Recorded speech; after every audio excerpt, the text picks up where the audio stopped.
hold the future, the 2024 Subaru Impreza. God, that's a lazy intro.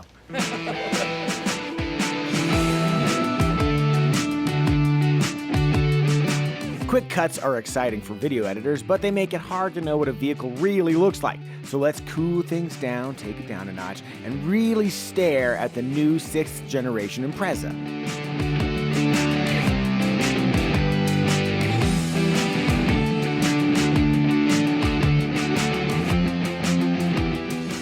During that montage, astute observers may have noticed it's a hatchback. Well spotted. Not only is the 2024 Impreza offered as a hatchback, but it will not be offered as a sedan.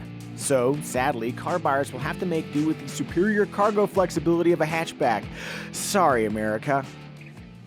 You might be wondering about cargo. They haven't released a particular cubic foot spec yet, but they have said that it's slightly smaller than the current Impreza because the styling is a little bit more, stylish. But there's still plenty of space here. Got the cargo cover. Let's pull this out of the way and see what happens when we flip those seats down. 60/40 split fold seats, by the way, do come standard. Bam, ready for your active lifestyle. And I'm also going to point out you got a cup holder on either side. Where'd my coffee go? Well, that does essentially nothing. It's a very big cup holder, but and a little bit of whatever this is under here. Cool. Inside the Impreza, it's decently stylish, and actually a fair bit of plastic around here, but remember it is an inexpensive vehicle. We got our 2 cup holders here, and in here we've got some random stuff, including the keys. I'm tempted to steal the car, but I will not. Hey, and look, more of that red stuff. Cool. Also, Subaru claims that these front seats should be more supportive. Let's see if I feel supported. Yeah, that's pretty good. I think we got a little bit more support here on the upper thigh region, and I think there's just enough lateral support that if I felt like driving zippy, these seats might hold me in place. Not bad. And seated behind my preferred front seat position, I have excellent knee clearance, and I like that the seat sits up high enough that I can slide my feet under there. We got a couple USB ports, 1C and 1A, and as you may have heard, I'm 5'10" with a long torso, and my head does indeed clear. We've got a sculpted headliner here, and yeah, I think this is a pretty comfortable space. And just because I'm curious, let's see what happens. Okay, got a pretty good armrest that's very comfortable. Moving to the middle position, we got that hump because we got that all-wheel drive. Okay, in this position, I actually clear. My head does clear the headliner. Might be a little bit uncomfortable for my legs on either side of the center tunnel if we had real humans on either side. But yeah, this I think is a very comfortable package. According to Subaru's press release, the 6th gen Impreza benefits from a 10% increase in torsional rigidity. They've also increased the use of structural adhesives and worked to reduce interior noise. So presumably this Impreza will be more fun to drive. I look forward to verifying that premise. Of course, all-wheel drive comes standard, and if you're wondering about the engine, a 2-liter 4-cylinder comes on the base and sport trims. But at the top of the Impreza lineup is the new RS trim, which features a 2.5-liter engine offering a decent bump in power. We'll talk more about that RS shortly, but let me first note that the only transmission available is a continuously variable unit that includes an 8-speed manual mode on the RS and Sport trims.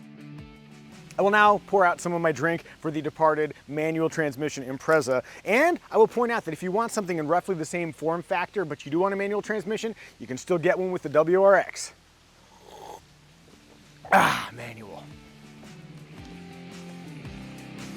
For those following Subaru's active safety strategy, for some reason, its manual-equipped cars don't get the company's EyeSight suite of active driver assist technology.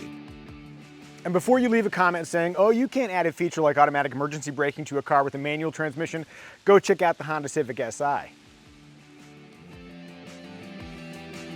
Anyway, with the manual gone, the entire Impreza lineup now gets EyeSight.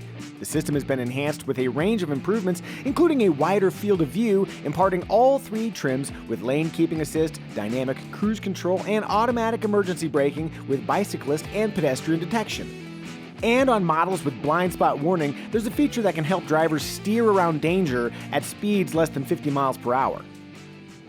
By the way, if you're scheming to buy your own 2024 Subaru Impreza, you might need to sell your current car first. Kelley Blue Book can tell you what you should get for your current car, whether you want to sell it or trade it in. There's a link in the description below.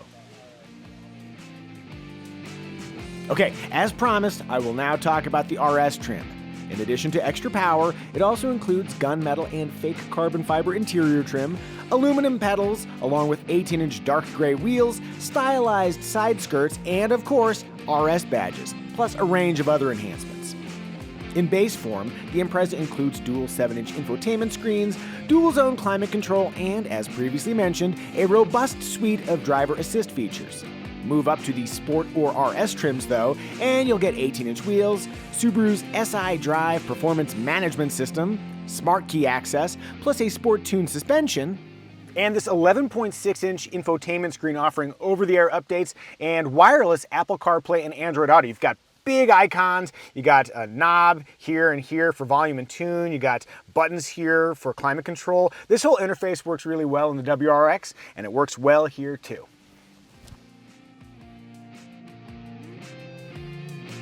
Fuel economy figures and pricing info won't be released until closer to the Impreza's launch date in the spring of 2023. But for now, we know that the Subaru Impreza is more handsome, filled with safety features, and provides the superior functionality of a hatchback. To me, those are all steps in the right direction. And now, for no reason, I'm going to throw my coffee cup. That made no sense.